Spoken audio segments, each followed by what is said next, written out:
रवी रवी अरे फक्त पाय येत आहेत का बरोबर बस बस बस हां हां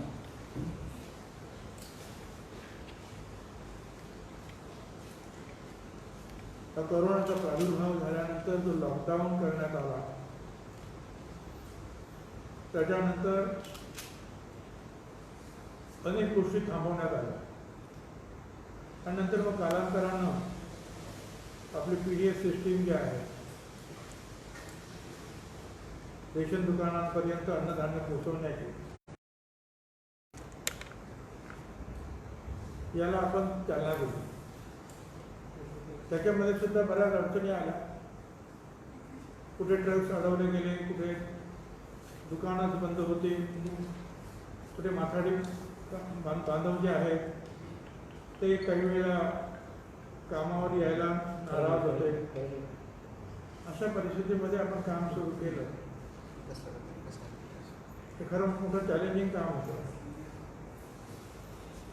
कारण हे सगळं बंद असताना 53,000 दुकानातून राज्यात 12.5 कोटी लोक आहेत. पैकी 7.5 कोटी लोकांना आपल्याला अन्न सुरक्षा कायद्याखाली 3.5 लाख टन गहू तांदूळ जे आहेत पोचवायचे होते. खरं म्हणजे दर महिन्याला 3.5 लाख 1 तारखेपासून 30 तारखेपर्यंत आपण ते पोचवतो. पण यावेळेला लोकांमध्ये एक भीतीचं वातावरण होतं की धान्य आहे की नाही. त्यामुळे पहिल्या 10-12 दिवसांमध्ये लोक दुकानावर आले आणि आपण सुद्धा त्यांना त्यांचं धान्य दिलं. त्याचा अर्थ 3.5 लाख टन धान्याचं वाटप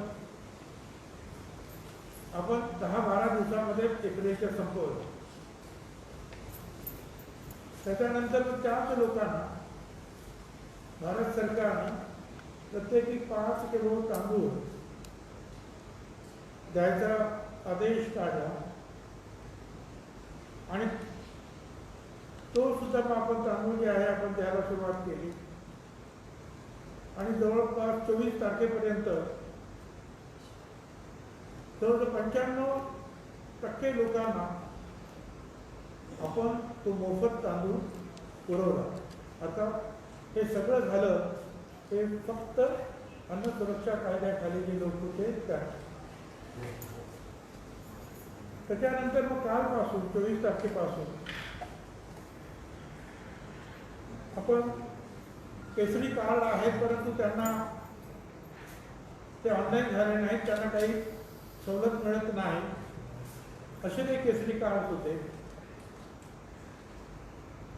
आणि संबंधित असे 3 कोटी लोक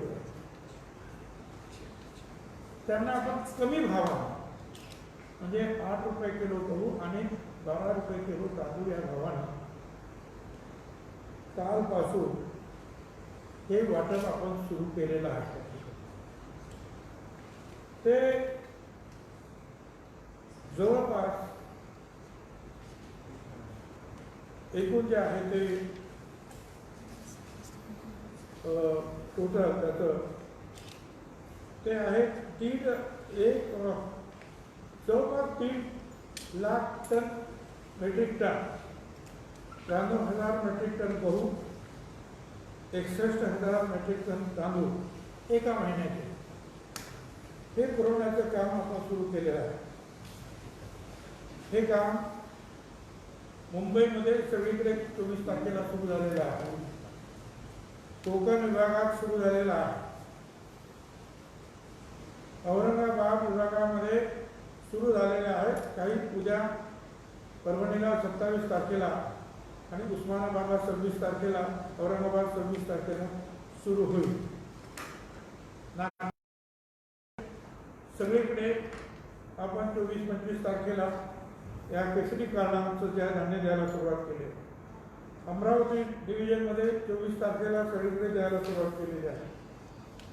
नाशिक विभागामध्ये मात्र नाशिकला 1 मेला, धुळ्याला 26 एप्रिल, नंदुरबार 25 एप्रिल, जळगाव शहरामध्ये 1 मे आणि 26 एप्रिल ग्रामीणमध्ये, अहमदनगरला 1 मेला शहरात आणि 25 एप्रिलला ग्रामीणमध्ये अशा रीतीने वाटप होईल.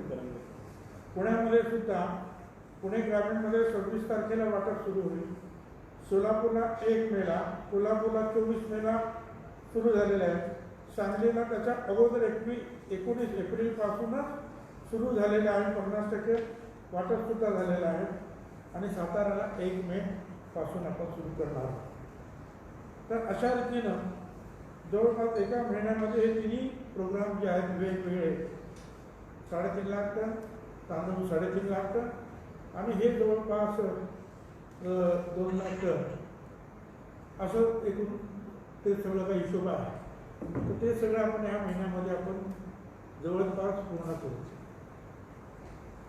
डाळीच्या बाबतीमध्ये भारत सरकारकडून डाळ येते आहे, मोठ्या प्रमाणात आलेली आहे. हे सगळे कार्यक्रम संपल्यानंतर जे अन्न सुरक्षा कायद्याखाली ज्यांना सवलत मिळते आहे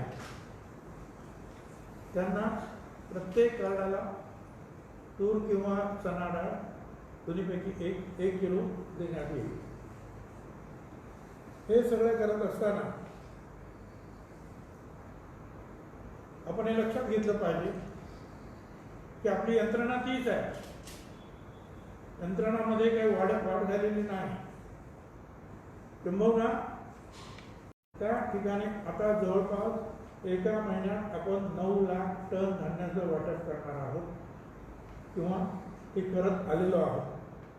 7 टन तर झालेलं आहे. पुढचे जे आहे ते 1.5-2 टन जे आहे ते आपण त्या महिन्यामध्ये पूर्ण करू. जास्तीत जास्त एफिशियन्सीने, कार्यक्षमतेनं हे आपली जी वाटप यंत्रणा जी आहे, साखळी जी आहे, ते काम करते. काही दुकानामध्ये अडचणीसुद्धा निर्माण झालेल्या आहेत. त्यांच्या तक्रारी आल्या. तक्रारीच्या बाबतीत जर आपण सांगितलं, विचारलं तर आमच्या मुंबईच्या ऑफिसमध्ये 14,000 ऑनलाईन, ऑफलाईन आणि ईमेलवर तक्रारी आलेल्या आहेत आणि जवळपास 8,000 एकूण तक्रारी जे आहेत निकाली काढण्यात आलेले आहेत. नाशिकच्या मंत्रालय ऑफिसमधून जे आहे आतापर्यंत जवळजवळ 21,000 तक्रारी आलेल्या किंवा त्यांना ते तक्रार होती किंवा त्यांना काही मार्गदर्शन हवं होतं. तर त्याप्रमाणे इथल्या स्टाफनं ह्या सगळ्या उत्तरं दिलेली आहेत. त्यामुळे ते सुद्धा काम जे आहे सुरू आहे. काही दुकानदारांनी निश्चितपणे जे आहे गडबड केलेली आहे, त्यांच्या बाबतीमध्ये आपण कारवाई केलेली आहे. 19 एप्रिलपर्यंतची जी कारवाई, 19 एप्रिलपर्यंत राज्यातील 39 रेशन दुकानावर गुन्हे दाखल झाले, 87 रेशन दुकानाचे निलंबन करण्यात आलं आणि 48 रेशन दुकानाचे परवाने रद्द करण्यात आले. नागपूर महसूल विभागात 5 गुन्हे नोंदवण्यात आले. चंद्रपूर जिल्ह्यामध्ये सुद्धा जे आहे 11 दुकानं जे आहेत निलंबित करण्याची कारवाई झाली. वर्ध्याला 4 दुकानं निलंबित केलेली आहेत. अमरावतीमध्ये सुद्धा आपण गुन्हे नोंदवलेले आहेत. 7 दुकानांचं तिकडे निलंबन झालं आहे. 13 दुकानांचा परवाना रद्द झालेला आहे. बुलढाणा वगैरे जे सगळे आहेत डिटेल्स सांगत. औरंगाबादमध्ये सुद्धा 29 रेशन दुकानाचं निलंबन करण्यात आलं आहे. 4 दुकानाचा परवाना रद्द करण्यात आलेला आहे. औरंगाबाद जिल्ह्यात, बीड जिल्ह्यामध्ये सर्वाधिक 12 रेशन दुकानदारावर, त्याखालोखाल उस्मानाबाद जिल्ह्यात 5 दुकानांवर कारवाई केलेली आहे. नाशिक विभागात सुद्धा कारवाई झाली, पुणे विभागात सुद्धा कारवाई झाली. अशी सर्वदूर या कारवाई सुरू आहे.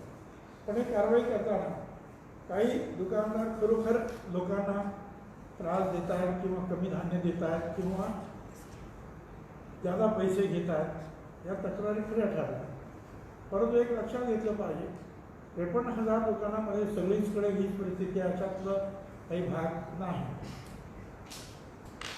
मोठ्या प्रमाणावर हे दुकानदार जे आहे आज सुद्धा तेवढंच रिस्क जे आहे धोका पत्करून आज दुकानं सुरू ठेवून ते अन्नधान्य जे आहे ह्या सगळ्या लोकांपर्यंत महाराष्ट्रामध्ये खेडोपाडी पोहोचवण्याचं काम करत आहे. त्याच्यामध्ये दुकानदार आहेत, त्यांचे नोकर आहेत, नंतर ते ट्रक ड्रायव्हर आहेत, त्याच्यावर धान्य चढवणारे उतरवणारे जे माथाडी कामगार आहेत, हे सगळेच जे आहेत जीव धोक्यात घालून काम करत आहेत आणि पहिल्यापेक्षा जास्त कार्यक्षमतेनं त्यांनी काम केलेलं आहे. दुकानदारांना सुद्धा मला सांगायचं, तुम्ही जे जे काही आता वाटप करायला सांगतो आहोत त्या बाबतीमध्ये तुमचं जे काही देय कमिशन असेल ते सगळ्या बाबतीमध्ये तुमचं कमिशन देण्यात येईल. काही लोकांना वाटतं आम्हाला फुकटच काम करायला सांगतात, तसं नाही. त्यांना त्या कामाचा जो आहे मोबदला जो जे काही प्रमाण ठरलेलं आहे पहिल्याप्रमाणे त्या प्रमाणामध्ये तिथे सुद्धा त्यांना मोबदला देण्यात येईल. परंतु काही दुकानदारांना मारहाण करणारे प्रकार झालेले आहेत ते मला असं वाटतं योग्य नाही. आम्ही आता बोललेलो आहोत, त्या दुकानदारांचे प्रतिनिधी या प्रमुख आहेत युनियनचे बाबर यांना त्यांनी सांगितलं 1 मे नंतर आम्ही नाही तर दुकानं बंद करू. तर बऱ्याचशा ठिकाणी मी DG बरोबर बोललेलो आहे की त्यांनी दुकानाला पोलिसांचं प्रोटेक्शन्स वगैरे द्यावं. तसं आणि कलेक्टरांनी सुद्धा ते वाटप नीट होईल पाहावं.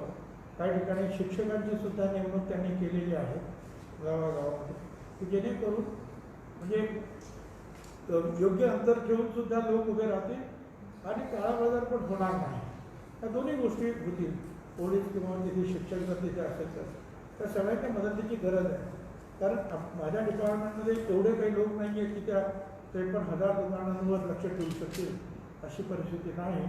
आणि म्हणून आपण तहसीलदार असतील किंवा कलेक्टर असतील, पोलीस असतील यांची आपण मदत घेतलेली आहे. पण आणि त्यांचे जे बाबर मुलगे आहेत त्यांच्याशी आम्ही बोललेलो आहोत की या दुकानदारांना सुद्धा विमा काढण्यासंदर्भातली फाईल आम्ही फायनान्सकडे पाठवलेली आहे. त्याच्यामुळे असं काही नाही की मग दुकानदारांना आम्ही तुच्छ लेखतो अशातला भाग नाही. त्याच्यामुळे त्यांनी बाकी जे आहे अशा या अडचणीच्या काळामध्ये कुणीही अशा प्रकारचा विचारसुद्धा करता कामा नये. कारण लोकांना आज धान्य मिळण्याची अतिशय गरज आहे. त्यांनी कुठलं आंदोलन कृपया छेडू नये. पण त्याचबरोबर जर कोणी जर चुकीचं करत असेल तर सरकारला त्या संदर्भामध्ये कारवाई करावीच लागेल. आणि मला असं वाटतं त्याला तुमचा आक्षेप दुकानदार संघटनेचा आक्षेप असता कामा नये.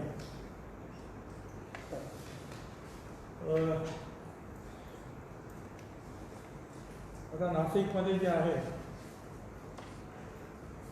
नाशिकमध्ये आतापर्यंत पॉझिटिव्ह केसेस 130 आहेत. रिकवर्ड झालेल्या काही 2 आहेत. 11 मृत्युमुखी पडलेले आहेत. 117 लोक जे आहेत हे औषधोपचार घेतात. त्या 130मध्ये 115 आहेत केवळ मालेगाव शहरातले आहेत. आणि जे मृत्युमुखी पडले 11 ते सुद्धा त्याच भागातले मालेगाव शहरातलेच आहेत 11 ते. आणि एकूण तिथे आता मालेगाव भागामध्ये 104 लोक ट्रीटमेंट घेत आहेत. म्हणजे नाशिक जिल्ह्यामध्ये हा जो भाग जो आहे मालेगाव हा जास्त बाधित झालेला आहे. आता त्याचं कारण आहे तसंच आहे. प्रचंड गर्दी एकाच ठिकाणी लोक राहतात. पॉप्युलेशन जे आहे पॉप्युलेटेड एरिया आहे. एकेका घरामध्ये 4, 5, 10, 12 लोक राहतात. घरं लहान आहेत आणि तिथे जवळजवळ 5.5-6 लाख तिथे लोकसंख्या असावी तेवढ्या भागामध्ये असा अंदाज आहे. आणि तिथे काही गैरसमज सुद्धा होते किंवा पसरवले जात. NCR आहे, NPR आहे, आपण सहकार्य करायचं की नाही. आणि त्याच्यामुळे डॉक्टरांना सुद्धा सहकार्य होत नव्हतं. पण तिथले जे आहेत डॉक्टर सईद फरहानी जे आहेत सर्जन आहेत, महापौर आमदार मौलाना मुफ्ती आहे, महापौर तायरा शेख आणि माजी आमदार आसिफ शेख या सगळ्यांना मदतीला घेऊन सोशल मीडियाच्या द्वारे किंबहुना मस्जिदवरून सुद्धा ऐलान करून की ह्या सगळ्यांना मदत करा. त्याच्यामध्ये कुठलाही NPR NRCचा वगैरे काही संबंध नाही हे सांगण्यात आलं आणि त्याची मदत केली जाते. हे खरं आहे की आता कालपासून रमजान सुरू झालेलं आहे, त्यामुळे एकदम पुढे गर्दी होऊ नये म्हणून काळजी घेतली जाते. स्वतः जे आहेत तिथले नवीन काही अधिकारी पण आम्ही दिलेले आहेत. डॉक्टर्स कमी होते ते राजेश टोपे यांना फोन करून आम्ही ज्यादा डॉक्टर्स आणि इतर लोकांना पण तिथे पाठवतो आहे. अर्थात ते सगळं पाठवत असताना ऑर्डर निघते, पण कित्येक वेळेला काही लोक जे आहेत त्यामुळे त्या भागामध्ये हजर होत नाही. ही सुद्धा एक प्रॅक्टिकल अडचण जी आहे ती येते आहे. स्वतः तिथे जे आहेत SP जे आहेत त्या बिचारा जाऊन बसलेल्या आहेत. आरती सिंग कलेक्टरसुद्धा जे आहेत ते सातत्यानं ते चक्रा मारत आहेत. मांढरे डिव्हिजनल कमिशनर माने आहे, ही सगळी मंडळी जी आहेत आणि अर्थातच सिव्हिल सर्जन आहेत. हे आम्ही जास्तीत जास्त तिथे वाढ होणार नाही याची प्रयत्नाची पराकाष्ठा करतो आहोत. काही ठिकाणी तिथे जवळजवळ 125-150 लोकांचं जे आहे टीम म्हणून वेगवेगळ्या ठिकाणी जे आहेत परीक्षण जे आहेत सुरू केलेलं आहे नागरिकांना. तर अशा रीतीने तिथे सुद्धा जे आहे तुमचं लक्ष आहे, परंतु अजून खूप काम करण्याचं आणि खूप यश त्याच्यामध्ये मिळण्याची आवश्यकता आहे. केंद्रांना जो निर्णय घेतलेला आहे की मॉल्स व्यतिरिक्त जे काही दुकानं आहेत महापालिका किंवा नगरपालिका क्षेत्रातले ते उघडा करण्याचा निर्णय अधिसूचना काढते, त्या संदर्भात आपल्याला काय नेमकं वाटतंय, निर्णय कसा? मला असं वाटतं आहे की ही दुकानं उघडल्यानंतर सुरुवातीला तिथे गर्दी होईल, परंतु एखाद दिवशी गर्दी झाल्यानंतर नंतर मात्र लोक जे आहेत तेवढी ती गर्दी होणार नाही. कारण अनेक दिवस एखादी गोष्ट न मिळाल्यामुळे झुंबड अगदी उडेल. 1-2 दिवस ती झुंबड उडेल, मग त्या ठिकाणी आपल्याला थोडंसं लोकांना सांभाळून सांगावं लागेल. पण 1-2 दिवसानंतर मात्र ती झुंबड कमी होईल आणि लोक जे आहे मग आता लोकांना कळून चुकलेलं आहे की घरात असू दे नाही तर बाहेर असू दे, आपल्याला जे आहे ह्या कोरोनाचा सामना करायचा असेल तर घरात अंतरानं राहिलं पाहिजे, मास्क वापरले पाहिजे आणि इतर ज्या गोष्टी हात धुणं वगैरे टाळल्या पाहिजे, काळजी घ्यायचं त्यांना आता कळून चुकलेलं आहे. त्याचं पुरेसं शिक्षण जे आहे मीडियाच्या माध्यमातून, इतर माध्यमातून, प्रिंट मीडियाच्या माध्यमातून सुद्धा झालेलं आहे. आणि म्हणून ही जे आहे सुरू व्हायला पाहिजे. नाहीतर लोक त्रासतात का त्यांना हव्या असलेल्या गोष्टी मिळत नाहीत म्हणून. पण हव्या असलेल्या गोष्टी जर मिळत असते आणि शांततेनं सोशल ठेवून जर करत असते तर आपण करायला पाहिजे.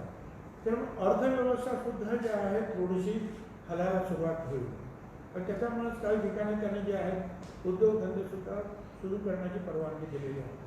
आता 1-1.5 महिना झाला आपण सगळं बंद करून बसलेलो आहोत. खर्च मात्र जे आहे सुरू आहे, वेगवेगळ्या प्रकारचा खर्च, आरोग्याचा असेल, इतर असेल, पोलिसांचा असेल, अन्नधान्याचा असेल, सगळं काय धोका असेल. मी संपूर्ण देशाचं म्हणत आहे. ते अर्थचक्र तर पूर्णपणे थांबलेलं आहे. लोकांना नोकऱ्या नाही, त्याच्यामुळे परत त्यांच्या पुढे अडचण नाही की आता पुढे हे सगळ्या गोष्टी विकत घ्यायच्या कशा. तर हे म्हणजे कोरोना जेवढा भयंकर आहे तेवढं ही सुद्धा गोष्ट जे अर्थचक्र थांबलेलं जे आहे आपलं, ती गोष्ट सुद्धा तेवढी भयावह निश्चितपणे आहे. त्याच्यामुळे सुद्धा हळूहळू त्याला धक्का देणं हे गरजेचं आहे. आणि म्हणून त्यांनी जो निर्णय जो घेतला तो स्वागतार्ह आहे. याच्यामुळे लोकांनी मात्र जे आहे जास्त झुंबड न करता आणि सरकारला परत असं वाटू नये की ते बंद करून टाका परत. कारण असं झालं, मुख्यमंत्र्यांनी मुंबई पुणे वगैरे थोडंसं जरा ओपन करायचं ठरवलं आणि शेकडो गाड्यांच्या रांगा ज्या आहेत मुंबई 2 वाजता परत तो निर्णय मागे घ्यावा लागला. त्यामुळे लोकांनी जरा थोडंसं समजदारीने जर घेतलं तर मला असं वाटतं की ही दुकानं वगैरे हळूहळू चालू राहतील आणि तिथे मग गर्दीसुद्धा कमी होणार नाही आणि मग तक्रारीसुद्धा जास्त येणार नाही. पण मुंबईमध्ये 1000 झोन असेल की ते कंटेनमेंट झोन म्हणून जाहीर केलेले आहेत. पिंपरी चिंचवड, पुणे तिथे बऱ्यापैकी महापालिकेने लॉक केलेले आहेत. मग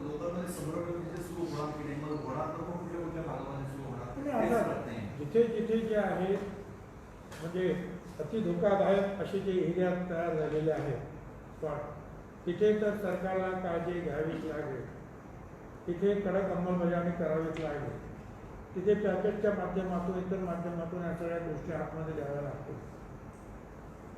कारण ते सगळे जे अति धोकादायक अशा परिस्थितीमधले हे विभाग आहेत आणि ते तिथे जास्त वाढू नये आणि तिथून आणखी दुसऱ्या ठिकाणी जास्त वाढू नये, पसरू नये म्हणून सरकारला काळजी घ्यावीच लागेल.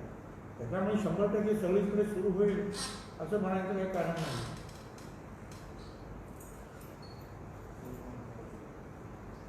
सर आपण म्हणजे पूर्ण किंवा डाक दुसरी घेणार आहोत ते फक्त अन्न सुरक्षा कायद्यात याच्यातले सगळ्याकडे रेशन केशरी रेशन सरकार नाही. तूर्त जे आहे ते अन्न सुरक्षा कायद्यात केसरी कार्ड ज्या राहिलेले आहेत त्यांच्यासाठी गहू आणि तांदूळ प्रत्येकी 5 किलो 2 महिन्यासाठी मे जून मेचं वाटप आताच आपण सुरू केलेलं आहे. ते आता जे वाटप करतोय आपण केसरी कार्डचं ते मे महिन्यासाठी करतो आहोत आणि जून महिन्याचं सुद्धा मेच्या एंडला मेच्या शेवटाला आपण जून महिन्यात सुद्धा करू. पण रमजानमध्ये प्रत्येक घरात मालेगावमध्ये प्रत्येक घरात अन्नधान्य पोहोचावं अशी व्यवस्था करण्यासाठी आपण काय करतो होता कारण की आपल्या नियमाप्रमाणे जे अन्नधान्य पोचायला पाहिजे ते आपण कधीच त्या भागामध्ये प्रायोरिटी देऊन पोचवलेलं आहे. या अगोदर म्हणजे आलेला सगळं म्हणजे मोफत तांदळाचा असेल कार्यक्रम किंवा आणखी काय अन्न सुरक्षा कायद्याचा असेल हा कार्यक्रम अगोदरच आपण तिथे केलेला आहे आणि तो 100% पूर्ण झालेला आहे. आता फक्त त्यांनी फळं वगैरे त्यांना काय लागतील किंवा इतर काही गोष्टी लागतील त्याच्यासाठी तिथे अधिकारी आहेत, इतर कलेक्टर आहेत आणि इतर SP वगैरे ते आतमध्ये जे भाजी वगैरे पाठवणं फळं पाठवणं हा कार्यक्रम स्वतः करतात की जेणेकरून तिथे उद्रेक होईल. सर मालेगावमध्ये वारंवार जमाव बाहेर पडतोय, पोलीस अडवतात तर पोलिसांवर देखील हल्ला केला जातो. म्हणजे जम्मू काश्मीर सारखी स्थिती आपल्याला मालेगावमध्ये बघायला मिळते. कारवाई काहीच होत नाही. आता एक आहे की काही काही ठिकाणी काही लोक जे आहेत लॉकडाऊन तोडण्याचा प्रयत्न करतात. अशा वेळेला पोलिसांना सुद्धा थोडंसं कठोर व्हावं लागतं. पण पोलिसांना सुद्धा माझं सांगणं आहे की कठोर व्हावं पण त्याला सुद्धा मर्यादा असली पाहिजे आणि तुमचा धाक असला पाहिजे. तुमच्या धाकानेच ती जी आहे लॉकडाऊन जे आहे सुरळीत चालू राहिलं पाहिजे. आणि अर्थातच आमची बाकीची पण जबाबदारी पडते आहे सर्व यंत्रणेची आतमध्ये सगळं मालाचा पुरवठा जो आहे त्यांना अत्यावश्यक गोष्टी ज्या पाहिजे त्यासुद्धा आतमध्ये झाल्या पाहिजे. तर आहे तिथे काही प्रश्न निश्चितपणे आहेत पण ते प्रश्न जे आहेत तिथे अधिकारी जे आहेत अतिशय काळजीपूर्वक प्रयत्न करून ते सोडवतात. मालेगावमध्ये आधुनिक चिन्हाचं पुरवत आहे. गेल्या 1 महिन्यामध्ये जवळपास 250च्या आसपास मृत्यू झालेले आहेत. मग ते कोरोना व्यतिरिक्त आजाराचं असं एकतर सांगितलं जात आहे. परंतु नेमकी स्थिती काय काही नागरिकांचं म्हणणं आहे की त्यांना उपचार केले जाते कोरोना व्यतिरिक्त इतर उपचारच होत नाही म्हणून त्या नागरिकांचं मृत्यू होते किंवा मग प्रशासन काही लपवते काय? मला असं वाटत नाही. कोरोनाचा मृत्यू जो असेल तो लक्षात आलेलेच आहे आणि त्याची काळजी जी आहे सगळेच घेतात. त्याच्यामुळे नैसर्गिकरित्या सुद्धा मृत्यूचं प्रमाण असतंच ना देशामध्ये. ते काही थांबता अशातला भाग नाही. अनेक प्रकारचे जे आहेत आजार असतात त्या आजारावर सुद्धा लोक मृत्यू करतातच. परंतु कोरोनाचे जे आहेत त्या बाबतीमध्ये आपण जास्त लक्ष देतो. इतर ठिकाणी सुरू आहे इतर ठिकाणी ते इस्पितळ पण सुरू आहेत. त्या कोरोनासाठी काही इस्पितळं जे आहेत आपण COVID-19साठी ती रिझर्व केलेली आहे अधिग्रहित केलेली आहे. तर काही ठिकाणी बाकीची इस्पितळं सुरूच आहेत तिथे त्या ठिकाणी इतर सुद्धा आपल्याला ट्रीटमेंट मिळू शकेल. स्थानिकांचं आरोग्य की इतर आजारांवर उपचारच होत नाही. आपल्याकडे तसे आदेश राहतील का जिल्हा प्रशासनाला वगैरे इतर उपचारात इतर आजारांवर उपचार होत नाही म्हणून हे मृत्यू वाढले. म्हणजे आजपर्यंतचा रेशो जो होता मालेगावचा मृत्यू पडण्याचा तो गेल्या 1-1.25 महिन्यामध्ये खूप वाढलेला आहे. त्याचं म्हणणं आहे की इतर जे खासगी डॉक्टर असतील किंवा आरोग्य विभाग आहे त्याचं त्या लोकांकडे लक्ष नाही आहे म्हणून हे मृत्यू वाढत आहेत. असं आहे की कोरोनामुळे तर ते थोडंसं त्याच्यात वाढ होणारच आहे. आणि बाकी तिथे जे आहे स्वतः डॉक्टर सईद फराणी वगैरे जे आहे तिथलेच डॉक्टर सर्जन आहेत त्यांना सुशिक्षित आहेत आणि इतर डॉक्टर सगळे जास्तीत जास्त घेत आहेत आणि ते आम्हाला कळवतात काय कुठली गोष्ट किंवा आमदार आहेत, मुख्य आहेत किंवा कैलास ही सगळे आम्हाला कळवतात आणि आमचे स्वतःचे जे आहेत अधिकारी स्पॉटवर काम करतात. त्याच्यामुळे जर तुम्ही आता आजारी असेल तर ते लपून जर ठेवलं तर मात्र मग अडचण येतो. आता मागचे जे काही 1-2 मृत्यू काही झाले ते अगदी शेवटच्या क्षणाला त्या कोविड म्हणजे हॉस्पिटलमध्ये आणण्यात आले. परंतु ही जी ताबडतोब लक्षणे दिसल्याबरोबरच त्यांनी जर स्वतःहून जर पुढे आले असते तर कदाचित जे आहे त्याच्यावर चांगल्या प्रकारे उपचार करता आले. पण हे सुद्धा आहे लोकांना असं वाटतं की आपल्याला आपण ते ओपन केलं तर सांगितलं तर आपल्याला 14 दिवस क्वारंटाईनमध्ये टाकते ह्या भीतीनं ते सांगतच नाहीत काय पहिलं आणि अंगावर काढायला लागतं. कारण सिम्पटम्समध्ये काय सर्दी खोकला वगैरे आणि नंतर मग पुढच्या त्याच्यामध्ये हवा जे आहे कमी मिळणे किंवा ऑक्सिजन कमी मिळणं, दम लागणं हे असे हळूहळू वाढत जातात. तर सुरुवातीच्या काळामध्ये जे आहे कोणी जातच नाही, त्यांना असं वाटतं की आपल्याला क्वारंटाईन करते. त्या भीतीपोटी या काही लोक जे अंगावर काढतात आणि अंगावर काढल्यानंतर मग फार पुढच्या स्टेजला गेल्यानंतर शेवटच्या स्टेजला जाऊन त्या हॉस्पिटलमध्ये ते डॉक्टरसुद्धा काही करू शकत नाही. अशा परिस्थितीची प्रक्रिया जी आहे त्यांचा आणि मग दुर्दैवानं मृत्यू होतो. तर असं जर कोणाला काही वाटत असेल खासी खोकला किंवा इतर काही गोष्टी सिम्पटम्स ताबडतोब जे आहे तिथे आता शेकडो लोक काम करत आहेत. आपले डॉक्टर्स पॅरामेडिकल स्टाफ वगैरे त्यांना सांगितलं तर ताबडतोब ज्या क्वारंटाईन करण्यापासून तर त्यांना इलाज करण्यापर्यंत सगळ्या गोष्टी करता येईल. आपण जे शोधून काढतो तर शोधून काढणं इथं बरोबर आहे, परंतु आपल्याला जर काही झालं तर आपण स्वतःहून पुढे आलं पाहिजे. मला त्रास होतो आहे सांगायला हे प्रमाण वाढलं पाहिजे. ज्यांना असा त्रास होतो त्यांनी स्वतःहून ताबडतोब पुढे आलं पाहिजे. सांगितलं मला चेक करा, मला त्रास होतो आहे. हे जर झालं तर अनेक जे पुढच्या गोष्टी ज्या आहेत आपल्याला टाळता येतील. पण आता म्हणजे काय कंपनी फोर्सफुली जावं लागतं, हे तुझा मामा चेक करू दे, ते चेक करायला देत नाही, असं होतं का मला. पण अनेक ठिकाणी असं होतं की सिम्पटम्स नसलेले पण कोरोनाबाधित आहेत, त्यांना सिम्पटम्सच नाही पण ते कोरोनाबाधित आहेत. पॉझिटिव्ह असून सुद्धा त्यांना सिम्पटम्स नाही. तर अनेक लोकांचं असं म्हणतं की जनरल चेकअप जर झाला सगळ्यांचा तर अधिक केसेस समोर येऊ शकते. जनरल चेकअप म्हणजे काय 12.5 कोटी लोक आहेत. आता जनरल चेकअप कुठे करणार? मालेगावचं म्हटलं तरी 6 लाख लोक असतील आणि आपला स्टाफ किती आहे. तरी सुद्धा त्या प्रत्येक गल्लीतून जाऊन ज्या लोक चेकअप सुरू आहे, सगळ्या जनरल चेकअप सुरू आहे असं नाही केलं. जर 200 लोक काम करतात तिथे डॉक्टर्स आणि स्टाफ आणि बाकीचं आता आणखी जे आहे अगदी पोलिसांपासून इतर काय डॉक्टर्स आणखीन परवाच्या दिवशी दिले. राजेश टोपेंना आम्ही फोन केला मंत्री महोदयांना, त्यांनी ऑर्डर्स काढला. आमच्या त्या CO मॅडम्स आहेत लीना मनसूर, त्यांनी ऑर्डर्स करून अनेक डॉक्टर्सचे आणि पॅरामेडिकल स्टाफ पाठवलेला. तर चालू आहे प्रयत्न करायचा असा सुरू आहे. परंतु प्रत्येकाने जे आहे मगाशी सांगितल्याप्रमाणे स्वतःहून पुढे यायला पाहिजे. राज्याच्या राजकारणाच्या संदर्भात एक विषय असा आहे की उद्धव ठाकरेंचं जे राज्यपाल नियुक्त आमदारकीचा जो विषय आहे त्याच्यावर अजून राज्यपालांना निर्णय घेतलेला नाही आहे. मग अशा केसमध्ये मग आता त्यांना जर राजीनामा देऊन परत मुख्यमंत्रीची शपथ घ्यावी लागते.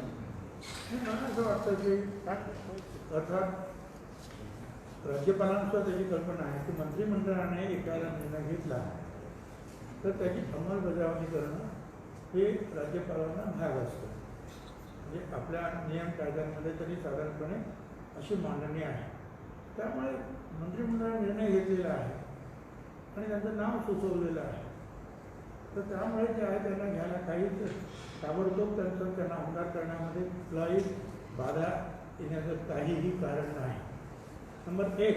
नंबर 2, त्याच्यामध्ये त्यांनी लिहिलेले आहेत काही जर असं असेल तर कलाकार अमुक ते तमुक लेखक अमुक, तर स्वतः उद्धव ठाकरे हे व्यंगचित्रकार आहेत, सामनाचे संपादक आहेत, त्याच्यानंतर ते फोटोग्राफर म्हणून सुद्धा एक कलाकार आहेत. तर त्या कॅटेगरीमध्ये सुद्धा ते बसतात. आणि त्याचबरोबर तिसरी गोष्ट या राज्याचे ते मुख्यमंत्री आहेत आणि कोरोनाची लढाई लढत असताना कुठेही डिस्टर्ब होणार नाही सरकार, याची काळजी सगळ्यांनी घ्यायला पाहिजे. सर अजून एक विषय, राज्याच्या बाहेरून आलेले जे कामगार आहेत त्यांची काही आकडेवारी आपल्याकडे आहे का? किती लोक नेमके अडकलेले आहेत राज्यामध्ये की ज्यांना परत जाण्याची आता आवश्यकता आहे किंवा त्यांच्या संदर्भात आकडेवारीची नाही, मुंबईला ती असू शकते. कारण कोरोनाचं अजून एक चित्र असं समोर येत आहे की जे संशयित आहेत, कोरोना बाधित आहेत किंवा संशयित आहेत, त्यांच्या कुटुंबियांना किंवा अशा लोकांवर जे डॉक्टर नर्सेस उपचार करत आहेत त्यांना किरणा देणार नाही असं त्यांना वाईट टाकायचं किंवा त्यांना बहिष्कृत करण्याचे प्रकार काही समोर येतात. अशा तक्रारी अनेक येत आहेत. तर आपलं काय त्यांना आश्वासन असं आहे की आता काही आम्हाला पण व्हॉट्सअप येतात. अमेरिकेमध्ये एक इंडियन महिला डॉक्टर जी आहेत ती या रोगांवर उपचार करते कोरोनावर. तर तिला तिच्या घरासमोर लोकांनी जाऊन तिला तिचे आभार मानले. सगळ्या गाड्या, घोडे, पोलीस, तुमच्या फायर ब्रिगेड सगळ्यांनी जाऊन तिला सॅल्यूट केलं आणि त्या उभ्या राहून त्या सॅल्यूटचा ते स्वीकार करत होते. म्हणजे आभार मानत होते की तुम्ही आमची सेवा करतायत. आता हे असं असताना आपण या डॉक्टरांना बहिष्कृत करणं म्हणजे फारच झालं. काम कोण करणार? जर यांना जर अशा रीतीने आपण म्हणजे एकतर ते जीव धोक्यात घेऊन काम करतायत. पगार पोट तर सगळ्यांनाच असते, तुम्हाला आम्हाला सुद्धा आहे, परंतु त्याच्यापेक्षा महत्त्वाचा जो आहे तो जीव आहे. आणि अशा ते काम करता आहेत अशा वेळेला त्यांना आपण मानसन्मान करता केला पाहिजे. उलट त्यांना आपण ते बहिष्कृत करायचं जे काही सुरू आहे काय मला असं वाटतं की लोकांना जनतेने जे आहे याचा गंभीरपणे विचार करा. तर असं करायला लागलं तर डॉक्टर एक सुद्धा तुम्हाला पुढे येऊन इलाज करायला तयार होणार नाही. उलट त्यांचं आपण ते मनोधैर्य वाढवायला पाहिजे. तर 2 दिवसापूर्वी राज ठाकरेंनी महाराष्ट्रामध्ये जे वाईनचे शॉप आहेत ते सुरू करावे महसूल वाढीसाठी असं त्यांनी काल सांगितलं की त्यांची मागणी कितपत योग्य वाटते असं सरकारने त्यांनी जी मागणी केलेली आहे पुढच्या त्याच्यामध्ये त्यांनी म्हटलं की आज सरकारकडे पैसा नाही तर गरज आणि 20-22 कोटी रुपये या एक्साईजमधून येत असतात. तर त्यांचं असं म्हणणं आहे की बाहेर जे सगळं काही मिळतंच एवढंच आहे. 100 रुपयाची गोष्ट 500 रुपयाला घ्यावी लागते आणि सरकारचं सुद्धा नुकसान होतं म्हणून सुरू करावं. मला असं वाटतं काही त्याला काही लोकांना आक्षेपसुद्धा आहे. परंतु जे काही केंद्र सरकारने सांगितलं की सगळी दुकानं उघडी करा त्याच्यामध्ये सगळ्याचा समावेश होईल असं मला वाटतं.